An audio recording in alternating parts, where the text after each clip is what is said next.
सत साहिब सतगुरुदेव की जय। बंदी छोड़ कबीर साहिब जी की जय। बंदी छोड़ गरीबदास जी महाराज जी की जय। स्वामी राम देवानंद जी गुरु महाराज जी की जय हो।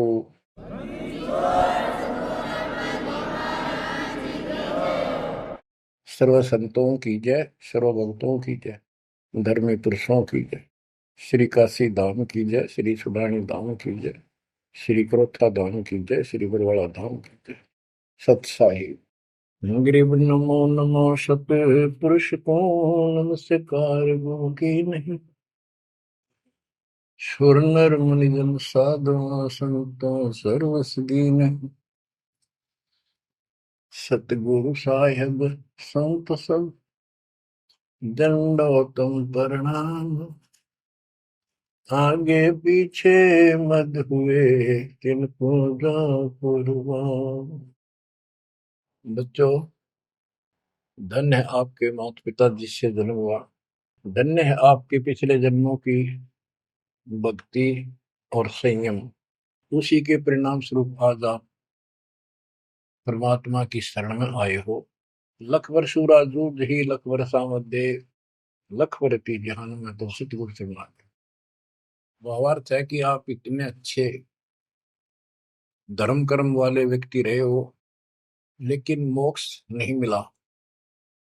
मोक्ष न मिलने का कारण परमात्मा पे अविश्वास रहा। जिस भी धर्म जब जाति के अंदर हम जन्मे, हम उन्हीं क्रियाओं को उत्तम मानते रहे। परमात्मा के ज्ञान से प्रेरित होकर कुछ दिन भक्ति जरूर की, लेकिन एक से अनेक अधिक नहीं थे हम, फिर हम रह जाते थे। लेकिन ये परमात्मा हमारे पिता हैं कबीर साहब, हमारे सच्चे साक्षी हैं, हमारे एकमात्र हितैषी हैं इन काल के 21 ब्रह्मांड रूपी नरक में। बच्चों, आज कबीर साहब कहते हैं झूठे सुख को सुख कहे ये मान रहा मनमोद, ये सकल कभी ना काल का कुछ मुख मत उसको। हम इस झूठे सुख को सुख मान रहे हैं। थोड़ा सा धन हो गया, कार कोठी होगी, बेटा बेटी होगी, और फिर सारा दिन बकवादों से अतिरिक्त कुछ नहीं सोचता। धन जोड़ लो, हेरा फेरी कर लो, और अधिक पैसा हो जाता है, राजनीति में आ जाओ, यानी मई माँ की भूख बनी रहती है।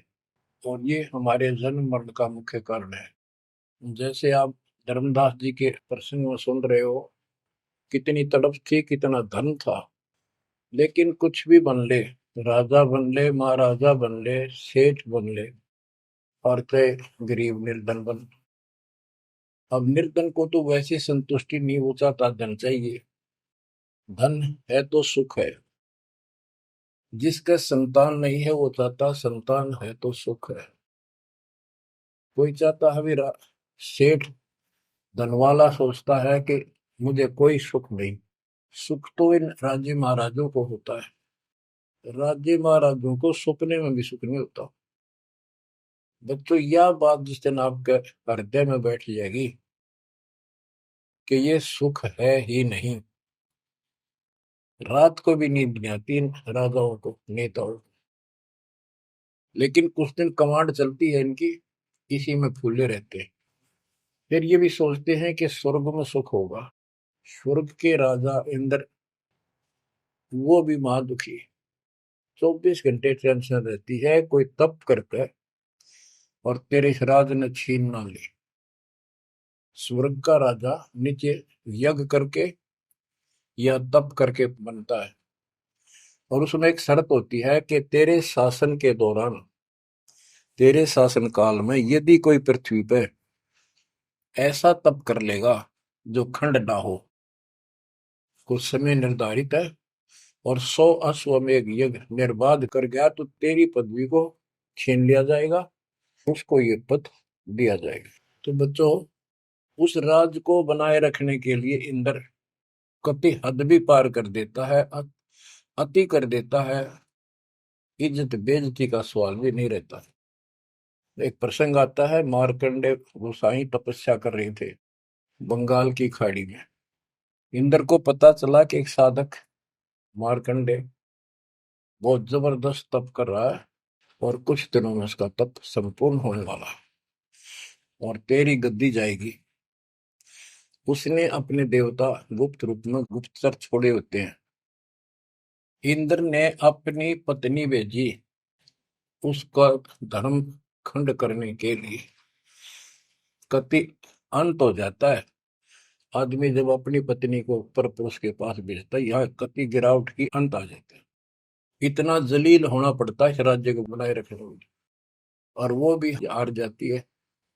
फिर इंद्र जाता है। ये लंबी कथा है, फिर कभी बताएंगे। मार्कंडे ऋषि इंद्र की पदवी को टारगेट करके तप नहीं कर रहा था। ये ऋषि क्या करते रहते हैं, ओम नाम का जाप करते हैं और तप, ये दोनों करते हैं। तप तो इन्होंने ब्रह्मा जी से लिया। ब्रह्मा जी कमल के फूल पर बैठे थे। जब वो होश में आए, कमल जल पे होता कमल का फूल, सब जगह जल ही जल था। आकाशवाणी हुई कि तप करो। यह आकाशवाणी उसने भगवान की मानी। 1000 वर्ष तप किया। फिर आकाशवाणी हुई सृष्टि रचो, यानी जीव उत्पत्ति करो। तो कहने का भाव ये है बच्चों, फिर बाद में इनको वेद मिले, ब्रह्मा ने वेद पढ़े। ये सारे ब्राह्मण ब्रह्मा की संतान है। इनका सबका गुरु ब्रह्मा जी है। ब्रह्मा जी ने इनको बताया ओम नाम का जाप वेद में लिखा है। बच्चों, ब्रह्मा जी ने वेदों को पढ़ा। उसमें यजुर्वेद अध्याय 40 मंत्र 15 में ओम नाम है। चारों वेदों में कहीं और दूसरा नाम नहीं, ना दोबारा ओम नाम का जिक्र है। तो इन्होंने ओम नाम तो वेदों से ले लिया और तब आकाशवाणी मान ली भगवान की ब्रह्मा जी ने। तो उसी ऋषियों ने उसी आधार पर साधना की। मार्कंडे भी वही डले ढोया था। उसको इतना जरूर पता था कि इंद्र का राज एक अन्य गानी ओम के जाप से ब्रह्मलोक प्राप्ति होती है। तो वो ओम नाम का जाप करता था, उधर से वो तप भी करता था। ओम नाम के जाप से ब्रह्म लोक प्राप्त होता है। गीता अध्याय 8 श्लोक 13 में गीता बोलने वाला प्रभु कहता है ओम इति एक अक्षरम ब्रह्म विवहारं मां मनुसमरण ये पर्याति पदम देहम स याति परमाम गतिम। मुझ ब्रह्म का केवल एक ओम नाम है, जो इसका अंतिम सांस तक भक्ति करते हुए शरीर छोड़ के जाता है, वो ओम नाम से मिलने वाली परम गति यानी ब्रह्मलोक को प्राप्त होता है। ब्रह्मलोक प्राप्त होता है, ये कहाँ प्रमाण है? श्री देवी महापुराण 6ठे अध्याय में श्री देवी जी दुर्गा जी राजा हिमालय को बताती है। राजा हिमालय कहता है जी मुझे मोक्ष मार्ग बताओ। वो देवी का परम भगत था। देवी ने राजा हिमालय को बताया कि ओम नाम का जाप कर, इससे ब्रह्म की प्राप्ति होगी। दिव्य आकाश रूपी ब्रह्म लोक में रहता है। इति सिद्धम, ओम नाम के जाप से ब्रह्म लोक प्राप्ति है। गीता अध्याय 8 श्लोक 16 में लिखा है कि ब्रह्म लोक में गए साधक भी पुनरावृत्ति के अंदर है, दोबारा जन्म मृत्यु में आते हैं। अब जो साधना कर रहा है उसको कति उत्तम मान कर कर रहा है, ना तो करे को नहीं, इच्छा ही नहीं बड़ा उसकी। बताओ, इनको ये नहीं बता तुम कर के रहे हो, इसका प्रतिफल क्या हो। एक कथा सुनाऊं, छोटा सा चुटकुला, सच्चाई है, चुटकुला नहीं। उदाहरण, दास के पास एक बहन अपनी दूसरी बहन को लेके आई। उसका पति शराब पिया करता और रोज पीटे, झगड़ा रखे। तो जो लेके आई थी उसका पति भी इतना नालायक था। परमात्मा ने दया करी, वो सुधर गया और तगड़ी भक्ति करने लग गया, खूब सुधर गया, चर्चा होगी गांव में। तो वो बहन बोली जी मैं तो अपनी बहन को देख के आई हूँ, इसके तो सारे सुख हो गए। मैं बेटी आपके भी होंगे, आपको ये हमारी मर्यादा का पालन करना पड़ेगा। वह बोली जी मैं ये व्रत ना छोड़ दूं, 16 शुक्रवार के व्रत करती हूँ। 16 शुक्रवार के व्रत करने हैं, वो तो 5-6 हुए हैं मेरे। मैं बोला हमारा नाम लेना बेटी, वो सब त्यागने पड़ेंगे। ये व्रत रखती किस उद्देश्य से है, कि लाभ होगा आपको। फिर पता लगा, बताई थी किसी ने, अब तेरा पति शराब छोड़ देगा। मैं बोला पहले 16 शुक्रवार व्रत के प्रतिफल बताऊं के उसे, इसका लाभ क्या है। ये आन उपासना, ये डले ढोने वाले क्या बताते हैं कि एक बहन का पति परदेश में गया था और वो 2-3-4 साल तक आया नहीं। उसने किसी ज्योतिषियों से दिखाया, पतरे हाथ दिखाए, किसी ने बता दिया कि तेरा पति तुझे भूल चुका है, तेरी याद नहीं रही है, माता संतोषी के व्रत रख 16, तेरा पति वापस आ जाएगा। उसने व्रत रखने शुरू किए, शुक्रवार के 16वें दिन, 16वें व्रत वाले दिन वापस आ गया। ये है इसका फल। और मैं बोला तेरा पति रोज आवे रोज कुटे, गड्ढेगी तू इस बता के, फूकेगी इन बर्ता, बुद्धि कान रखेगी तुम्हारी, तंते रखना नहीं चाहिए, 2-4 दिन ना हो तो बढ़िया, पिटाई देना हुआ है। कहने का भाव यह बच्चों, इन गुरुआ गांव बिगाड़े संतो गुरुआ गांव बिगाड़े, ऐसे कर्म जीव का लागिए कीव जड़े नहीं जाड़े। तो मार्कंडे ऋषि इंद्र से कहता है, इंद्र तू इंद्र की पदवी छोड़ दे, अगले जन्म में गधा बनेगा। इंद्र कहता जी फेर की फेर देखी जाएगी, तो मौज करने दो। बता, हमारी बुद्धि यहाँ तक सेट हो चुकी है। फेर के देख गधे पास तो कुमार देखेगा, कड़म मारेगा लठ, 2.5 मिनट का धरेगा समान कमर पे। मार्कंडे ऋषि उसको कहता तू मेरे वाली साधना कर ले, तुझे ब्रह्म लोक पहुंचा दूंगा। बच्चों, वो कहते हैं ना, बेड की लात गुडने तले तले, ये कहीं जा लो, इनका ये इतना ज्ञान है, इतनी इनकी अंतिम भक्ति है। अब प्रसंग चल रहा है धर्मदास जी का। ये जड़े धर्मदास जी ने खूब डो लिए थे, और जब आंख खुली, ओए होए होए, अब परमात्मा उनको छोड़कर चले गए। दोनों पति पत्नी देखते ही रह गए, आंखों में आंसू टपक रहे थे। ओझल हो गए भगवान जब गली से अंदर आए, रागा खूब रोए अंदर बैठ के। ताकि पता नहीं आऊंगे कि ना आऊंगे ना, ये गांव नाम बताते, ये भी कमाल हो गया। परमात्मा कराते आए तो धर्मदास जी ने बोले खुशी मनाई, शरण पकड़ के बहुत कुछ प्रश्न उत्तर किए। आखिर में कहने लगे धर्मदास जी, हे प्रभु अवगत कला तुम्हारी, हम है कीट जीव वे बिचारी, सत्य लोग तुम वर्ण सुनावा, शोभा पुरुष अनसन सत भावा। हे परमात्मा, आपने सतलोक बताया, आपने परमात्मा की शोभा बताई, वहाँ रहने वाले हंसों का भी बड़ा गजब का सुख बताया। कैसे न देश राज वह आही, चित इच्छा प्रभु देखन ताई। कि वो कैसा देश है, कैसा लोक है, मेरा मन करता है उसने देखो।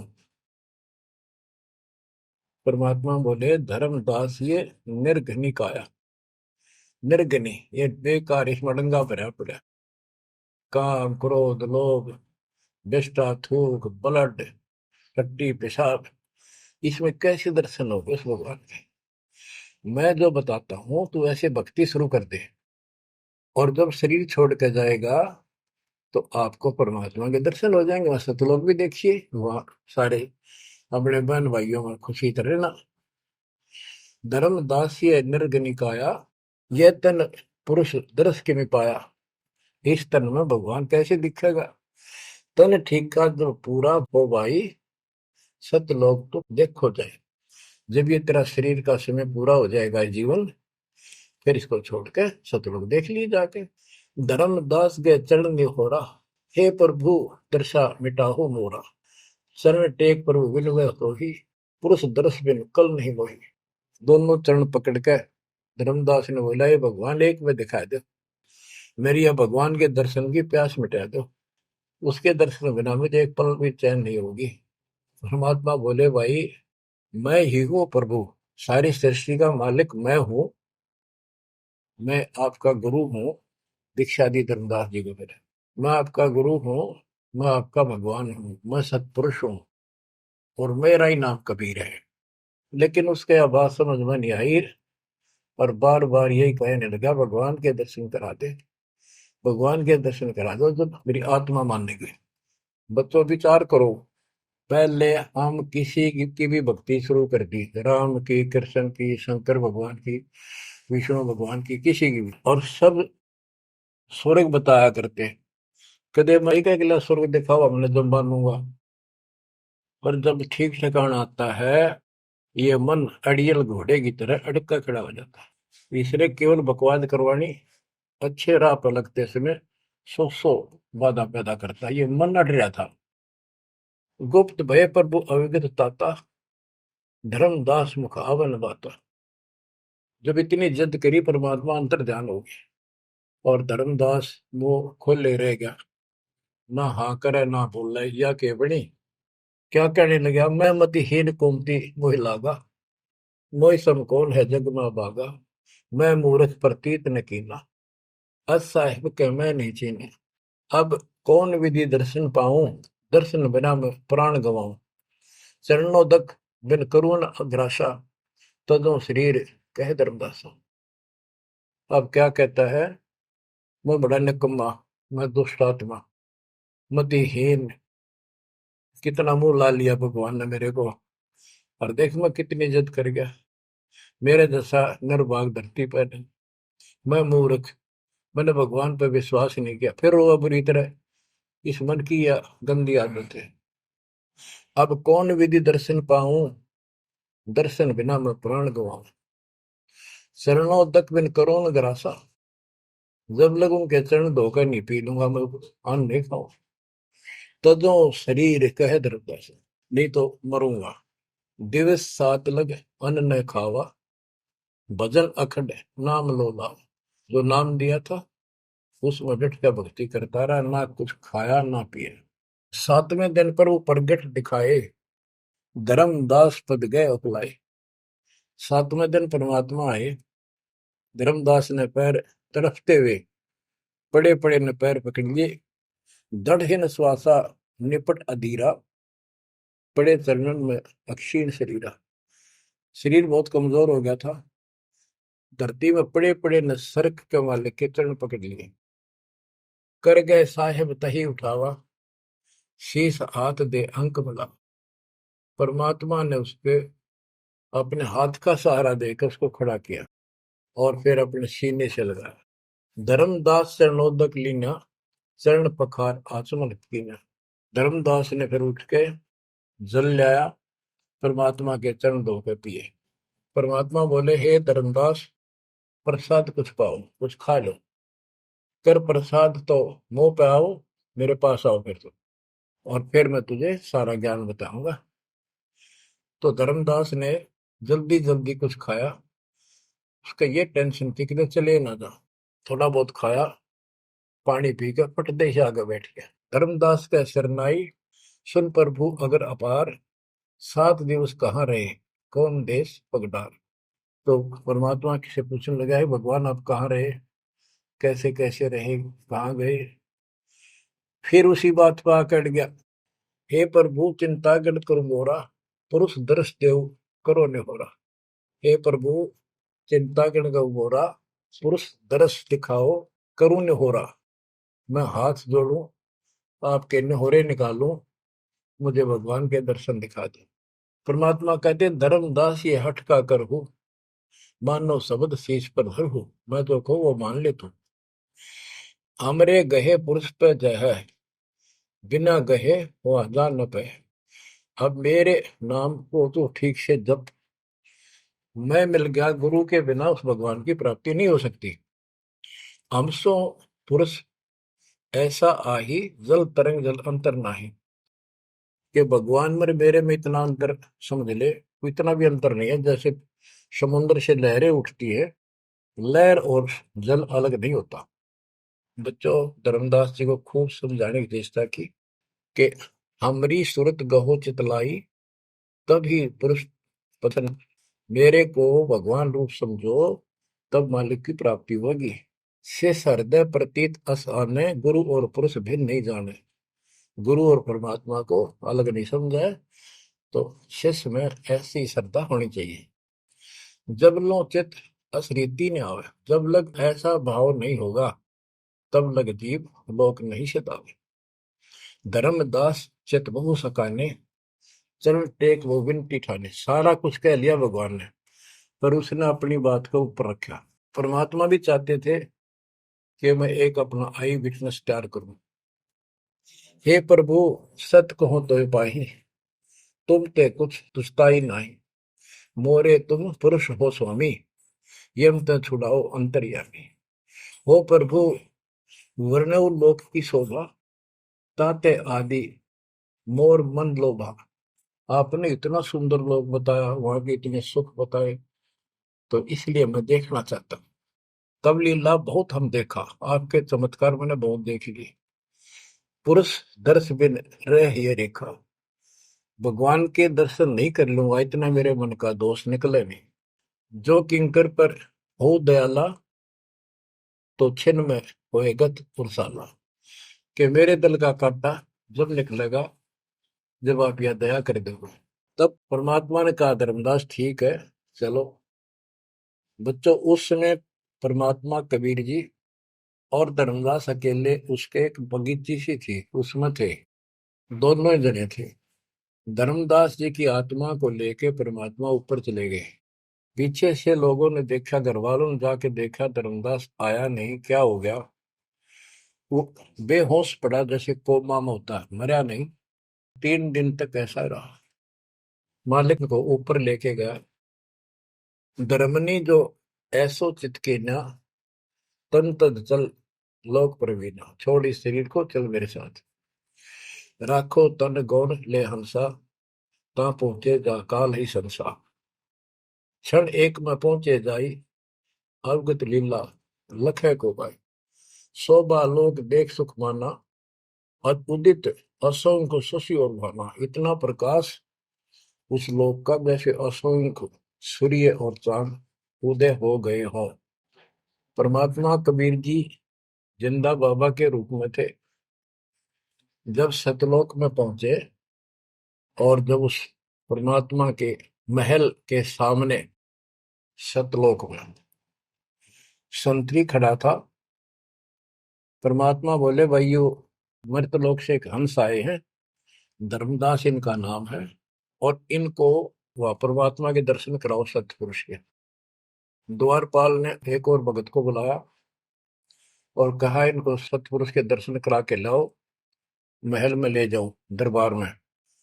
जब वो लेके चला धर्मदास जी को, बहुत से भगत और आगे हंस, हंसनी, यानी जैसे यहाँ भगत कहते हैं वहाँ हंस कहते हैं, भगतमती कहते हैं, वहाँ हंसनी कहते हैं। हंस का अर्थ है, हंस एक पक्षी है जो बुगले जैसा होता है, कति सेम टू सेम। लेकिन उसका गुण ये होता है, वो मांस मच्छी नहीं खाता, भूखा मर जाएगा, केवल मोती खाता है। अर्थात संत भगत वो होता है जो सब बकवाद छोड़ दे, केवल राम नाम के मोती सेवा सुमन दान करे, उनको हंस कहते हैं। तो काफी हंस इकट्ठे होकर आगे भगत और हंसनी भगतमती। बच्चों, जैसे दास बताता रहता है, जो बच्चे स्कूल में सुख लेना चाहते हैं और वहां बकवादों में लगे रहते हैं, वो सदा दुखी होते हैं। अपनी पढ़ाई पूरी करके बढ़िया नौकरी मिल जाए, फिर नाचो गाओ, वहां सुख लो सारा। नाचने गाने का मतलब यहाँ पृथ्वी लोक पर रहना नहीं। भाव ये है कि जब आप सतलोक चले जाओ तो वहां मौज करिए सारी।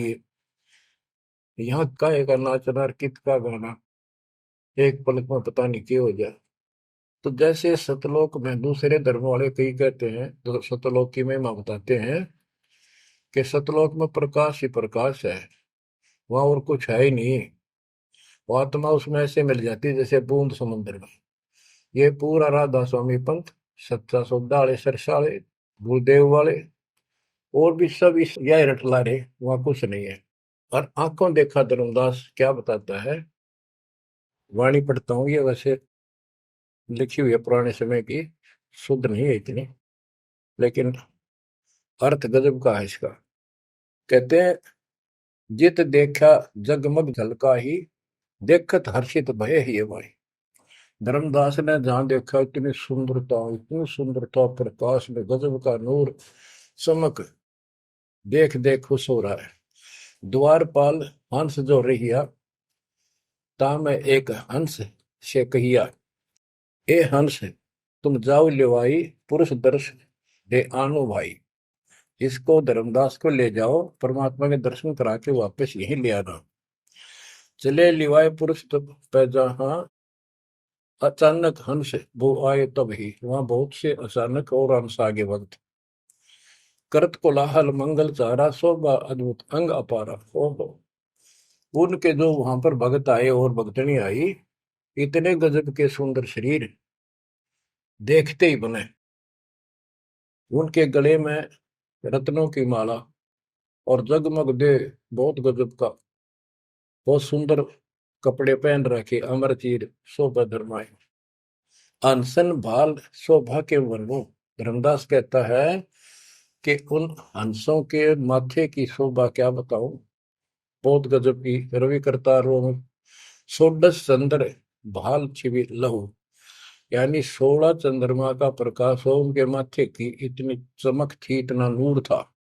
हंस कांति प्रतिरोम प्रकाशा, हीरा मणि उदित रोमासा। उनके शरीर की इतनी गजब की शोभा थी, प्रत्येक की, रोम रोम की, जैसे हीर और मोती चमक रहे हो। उनके शरीर का प्रकाश षोडश रवि, अनसन छवि मोहा, देह प्राण शुभ अमृत शोभा। उनके शरीर की शोभा 16 सूर्यों के प्रकाश जितनी थी। अब वहां भगवान के दरबार में पहुंच जाते हैं वो लेकर के, सिंहासन से भी देखत मनमोहा। ओहो, सुरती हंस अग्रानी अगाने, सत्य पुरुष सकल देखत अरसाने। वहां लेकर गए नाचते गाते हुए। जब उसने भगवान को देखा, धर्मदास जी ने, तरह गजब का प्रकाश, एक रोम शरीर के बाल की चमक, करोड़ सूर्य करोड़ चांद मिला दे। एक रोम रवि शशि कोटि सा, एक रोम की शोभा करोड़ सूर्य और चंद्रमा जैसी। पुरुष प्रकाश सतलोक अंजोरा, ताने पहुंचे निरंजन चोरा। के उस सतलोक का इतना सुंदर प्रकाश है, वहां ऐसी व्यवस्था है कि वहां ये काल निरंजन, ये चोर नहीं जा सकता, यानी इसका वहां भय नहीं है। अब सुनो, 4-5 पंक्तियों में कमाल कर दिया। पुरुष कबीर देखा एक भाई, धर्मदास पुन रहे लज्जाई। वहां पर परमात्मा, तो सतलोक का मालिक, असंग ब्रह्मांड के तकत पर सिंहासन पर विराजमान था, वो वही सूरत थी, उनके साथ धरती से नीचे से आया था। ओहो, देखो, ये तो लिखा कबीर सागर में, ये वो सुना रहा हूँ। और वास्तविकता आपको बताई कि परमात्मा स्वयं उसको साथ लेकर गए और वो चौवर करने लगे उसके ऊपर। हमने इसका रस निकालना, सारा रस निकालना है। कबीर सागर का बहुत अड़ंगा कर रखा है इन्होंने, फिर भी हमने निष्कर्ष देखना है। जब धर्मदास जी ने देखा कि ये कबीर इनका सेवक है और ये है भगवान, उसमें रूप दो थे। जब परमात्मा खड़े हुए और जिंदा बाबा वाला रूप उस तख्त पर विराजमान हुआ, बच्चों जिसको धर्मदास भगवान मान रहा था, वो खड़े हुए सतपुरुष, और परमात्मा जिंदा बाबा वाले वेश सिंहासन पर विराजमान हो गए, और वो चवर लेकर खुद परमात्मा उस कबीर जिंदा बाबा पर करने लगे। धर्मदास का आश्चर्य का ठिकाना नहीं कि अभी भगवान यो है कि ये है। इतने में वो जिंदा बाबा में समा गए, जिसको वो सतपुरुष दिखाई दे रहे थे। और वो शोभा जो कि तू जिंदा बाबा वाले शरीर की होगी। अब कहते हैं, पुरुष कबीर देखा एक भाई, धर्मदास बहुत ही लज्जाई। वह मुझे प्रतीत नहीं आई, हे परमात्मा कैसी कुमुख हिम्मत छाई। धर्मदास कहता हुआ मुझे विश्वास नहीं हुआ, ये महाराज कह रहे थे भगवान, मैं परमात्मा हूँ, मैं सारी सृष्टि का रचने वाला हूँ, मेरा नाम कबीर है, असंग ब्रह्मांड का स्वामी हूँ। अब धर्मदास जी कहते हैं, भगवान कबीर पुरुष एक यहाँ छिपाए, सत्य पुरुष जगदास का है। धाये चरण गौ अति सकुचाई, हे प्रभु हम परिचय तब पाई। हे परमात्मा, अब आपको मैंने पहचान लिया। यह शोभा कस वहां छिपाओ और कस ने जग में प्रगट दिखावा। आपने ये शोभा वहां क्यों छुपा रखी है, वहां क्यों नहीं दिखाते? इसलिए लाखों, ये अपनी असलियत को, आपके वास्तविक शरीर की शोभा को परमात्मा बोले धर्मनी जो वही छवि जग जाऊं तो ही विकल निरंजन राव। यदि मैं इस शोभा युक्त नीचे जाऊं तो काल निरंजन पागल हो जाए। और मैंने उसको वचन दे रखा है कि मैं अपना ज्ञान समझा के जीव को लाऊंगा। और वैसे बच्चों, परमात्मा आज हमने ले जा, हम टिक नहीं सकते वहां पर। भूल जाओ इन बातों में। ये तो कहन सुन कहन की बातें हैं। उदाहरण देता हूँ, कबीर साहब कहते हैं हम मोहम्मद को वहां ले गए, इच्छा रूपी सतलोक नहीं रहे हो, उल्ट मोहम्मद महल पठाया, गुद बीड़े कलमा दे। यानी हम हजरत मोहम्मद जी को ऊपर लेके गए थे कि ये समझ गया तो इन सब ने जो इसने लाखों तैयार कर रखे सबको बता देगा। लेकिन नीचे प्रभुता घनी होगी थी, संगत उम्मत खूब होगी थी इसकी। और उसके ऊपर प्रभुता पाके भूल गया भगवान को, नहीं इच्छा हुई तो वापस छोड़ दी। कुछ दिन पाछे आप भी मर गया और वहां प्रभुता भी रहेगी। काल का इतना अजब गजब जाल है बच्चों। तो धर्मदास जी से बोले कि आप नीचे जाओ। धर्मदास जी बोले भगवान ये वहां ना भेजो, यही रख लो मेरे दाता, और इस नरक में मत भेजो। अब मैं नहीं जाऊं दाता वहां पर। परमात्मा बोले भी ऐसे नहीं बात सुनेगी, वहां तुम जा, चिंता ना कर, मैं तेरे साथ रहूंगा और सत भक्ति दूंगा, उससे आपकी भक्ति गजब की बन जाएगी। और भक्ति युक्त होकर यहाँ आएगा, वैसे से यहाँ ठिकाना नहीं मिलेगा तेरे। और दूसरी बात है कि तूने सब कुछ देखा है, नीचे औरों को बता, तेरे भाई बहनों को विश्वास होगा। धर्मदास कहता है मोहे राख लियो महाराज, हमसे बिगड़ी है मोहे राख लियो महाराज, हमसे बिगड़ी है। बिगड़ी है महाराज हमसे, बिगड़ी है महाराज हमसे, बिगड़ी है हमें। नांगा लो महाराज काल की नगरी है तुम्हें, ना भेजो महाराज काल की नगरी है। रोबरी तरह जैसे किसी ने आग में धकाया कर जबरदस्ती मर तो नौकर राख लो महाराज, हम गंदे इंसान से। अब पता चला उन सारे भक्तों ने बताया तुमने ऐसी गलती करी थी भाई, इसलिए दुख पा रही कि हमने खुद बिगाड़ी अपनी किस्मत। तुम रख लो दाता, ना भेजो मेरे मालिक, पैर पकड़ा रोवे। परमात्मा बोले भाई ऐसा ना कर, वापस चल और वहां पर मैं तेरे साथ रहूंगा, भक्ति कर, कोई दिक्कत नहीं आने दूंगा मैं तेरे को, चिंता ना करी, तेरे पीछे पीछे न फिरूं था मैं। और ये सारे ठाठ मैंने दे रखे थे तेरे को वहां पर, ना काल तो तेरा कचू मन निकाल दे 1 मिनट में। धर्मदास को फिर हौसला हुआ और तीसरे दिन शरीर में वापस आया। आसपास सारे रिश्तेदार भी आ गए 3 दिन में। सारा गांव क्यों सेठ था, पैसे वाला था, लोग जोरदे बैठे, ना मरता ना जिंदा, इसका क्या हाल हो गया। परमात्मा ने बताया मैं काशी में हूँ, एक जुल्हे का काम करता हूँ, मेरा नाम कबीर है, मेरा गुरु रामानंद जी है, स्वामी रामानंद, जो वहां के प्रसिद्ध संत हुआ करते थे। धर्मदास जी सचेत हुए, उठे तो देखा चारों तरफ हाहाकार में, चारों जिंदा हो गए तो एकदम खुशी की लहर आ गई। आमनी भी रोए तो वो कहने लगा क्या हो गया तुमको। तो बोले आप तो मर गए थे, ना मरो थे ना जियो थे, अचेत पड़े थे, बेहोश थे, हमको टेंशन हो गई थी कि मरेंगे।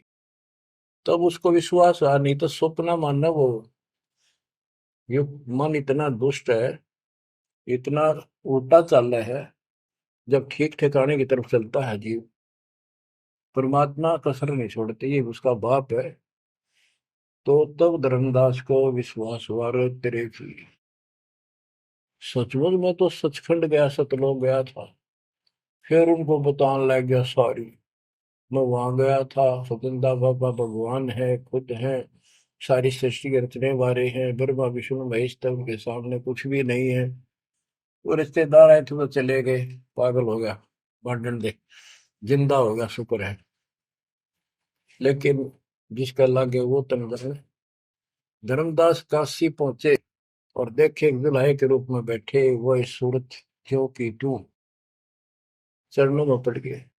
आसपास के कॉलोनी के लोग आगे बुलाए, बताओ पूछे कौन है ये? धर्म सेठ है, ऐसे ऐसे काशी का प्रसिद्ध सेठ है, नवा का बांधवगढ़ का। और सब नौके देख किसी पागल हो रहे लोग इस नीरू के पुत्र को भगवान मानते हैं, इनकी अकल पर पत्थर पड़ी। यानी जुलाहे भी ये बात बोले, जो देखा वो यही कहे।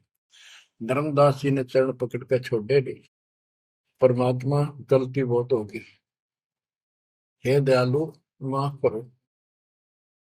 जब परमेश्वर ने उसको कहा, बच्चा तेरा दोष नहीं, इस काल ने सबकी बुद्धि फेर रखी, और जो भी ये सारा संसार आपको दिखाई देता है ये कुछ भी नहीं है।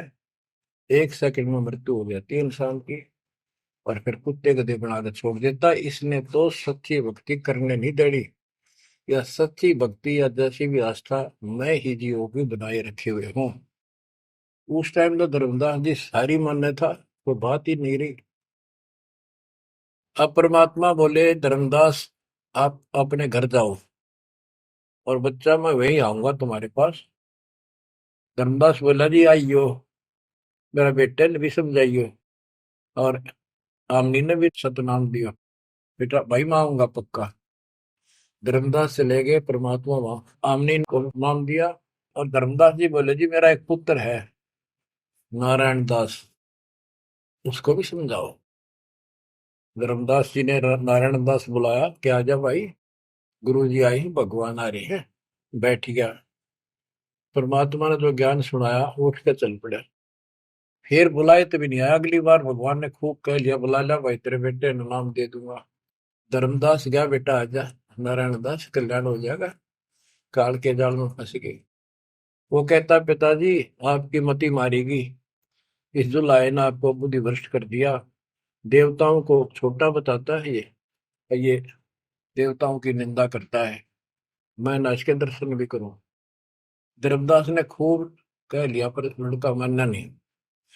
धर्मदास जी रोने लग गया, महाराज के चरणों मांग, दाता एक का पुत्र मेरा हरिकाल के मुंह में जागा, दया करो दाता, इसको शरण में ले लो दाता। हे भगवान मैं बहुत दुखी हूँ।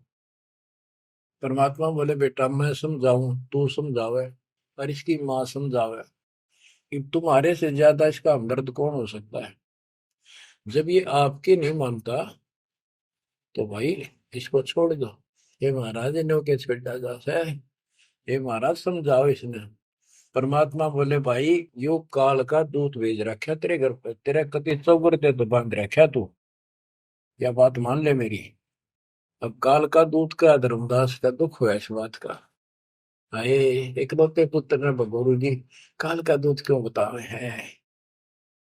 परमात्मा बोले कि तेरा बेटा कहां पर है, उसको एक बार ले आया यहाँ पर। धर्मदास बोले, बेटा चल, तो कुछ ना सुनिए, बैठ जाओ बस। वो आ गया। परमात्मा ने उसकी तरफ ऐसे आशीर्वाद वाला हाथ किया, और धर्मदास से बोला, देख ये है तेरी बॉडी के अंदर, इस शरीर के अंदर यू काल बैठा। उसका शकल देखी उसने छोरे के अंदर से, वो वास्तविकता थी उसको काल के दूत की। ओछा माता, लंबे दूत, विकराल शरीर।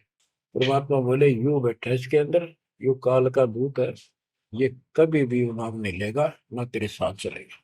जब धर्मदास बोला, नारायण दास है, जा बेटा जा, जा कर ले काम, कर ले काम।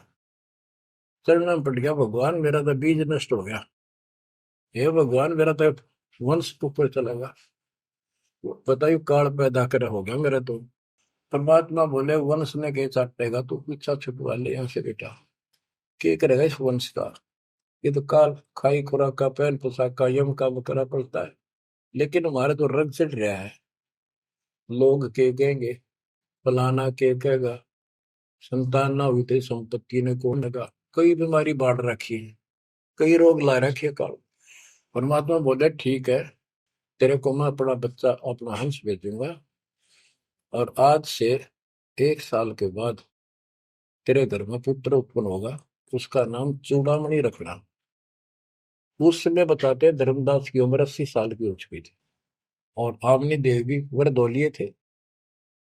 ये धर्मदास के आप विश्वास हो गए, ये मालिक हे परमात्मा, इस उम्र में कौन कैसे बच्चे होंगे हमारे, हम तो कति व्यर्थ हो चुके हैं। तब दाता ने कहा, देख उधर देख, तेरे आंगन में एक छोटा सा बच्चा ऊपर से आया, आंगन में हाथ पैर मारे नो, एक पत्ते के ऊपर लेट गया आके, साथा आया वो पत्ता से, ये तेरे घर में 1 साल के बाद आएगा। इतने वो अंतर्धान हो गया। कुछ विश्वास कुछ अविश्वास, परमात्मा की दया हुई, आमनी को गर्भ रहा, 9वें महीने 10वें दिन बच्चा हो गया, नाम चूड़ामणि रखा। पर तू कुल की चिंता करता था, तेरा 42 पीढ़ी तक तेरा वंश चलेगा, चिंता ना कर। जब उसका दिल डटा, बच्चों गजब की बात है, तो मैं धीरे धीरे इसको पूरी सुन लो हुए कथा को, आपके बहुत से अंधेरे हट जाएंगे।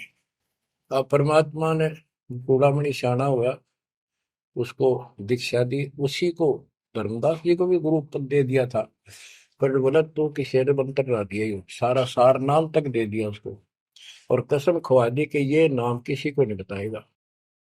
जब धर्मदास डिगमग देखे तो उसके लड़के को गुरु पद दे दिया चूड़ामणि को, केवल 5 नाम, ये 7 में से 5 बीच बीच के दिए, और बेटा इसी को तू आगे देता रहना, तेरे गुरु पद दे दिया।